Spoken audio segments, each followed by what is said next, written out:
బీసీలని రాజ్యాధికారం ఇవ్వాలని రాహుల్ గాంధీ గారు తీసుకున్నట్టు నిర్ణయము భవిష్యత్తులో అవకాశం వచ్చినప్పుడు బీసీ ముఖ్యమంత్రి రాష్ట్రంలో అవుతాడు. ఇవాళ ఈ 5 ఏళ్ళు రేవంత్ రెడ్డి గారు ముఖ్యమంత్రిగా కొనసాగుతారు. వచ్చే ఎన్నికలన్నీ కూడా బీసీల చుట్టే తిరుగుతాయి. గీ 5 ఏళ్లేనట రేవంత్ అన్న సీఎం కుర్చీలో కూసుండేది. దాంట్లోకించి 14 నెలలు అయిపోయినాయి. ఇక మిగిలింది 3 ఏళ్ల 10 నెలలే రేవంత్ అన్నకు మిగిలినాయి అన్నట్టు.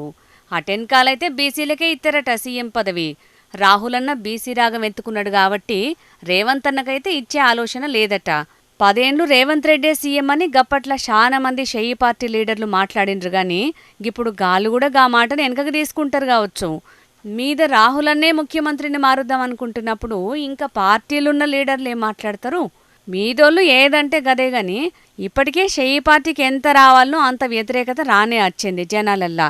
ఇక మల్లచ్చేతాప సీఎం ఇవ్వాలనేది అటెన్కాల చూసుకోవచ్చు కానీ ముందుగాలనైతే ముంగటున్న సర్పంచ్, ఎంపీటీసీ, జడ్పీటీసీ ఎలక్షన్ల మీద శ్రద్ధ పెట్టుర్రి అని అనవట్టిరట కాంగ్రెస్ కార్యకర్తలు కొందరు. గందుకే కావచ్చు షెయ్యి పార్టీ కార్యకర్తల గురించి కూడా గిట్ల మాట్లాడిండు పీసీసీ మహేష్ గౌడ్ అన్న.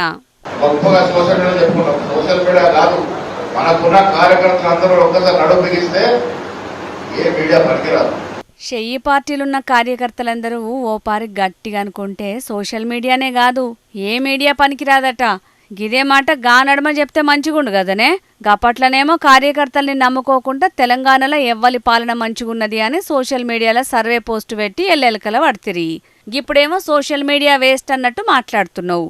అంతేలే, క్షౌరమైతే గాని ఈవురం బోధపడదని వెనకట పెద్దలు ఉత్తగానే అనలే కదా మరి అని అనవట్టిర్రు పీసీసీ పెబ్బె మహేష్ అన్న గౌడ్ అన్న మాటలిన్న కొందరు తెలంగాణ పబ్లికు.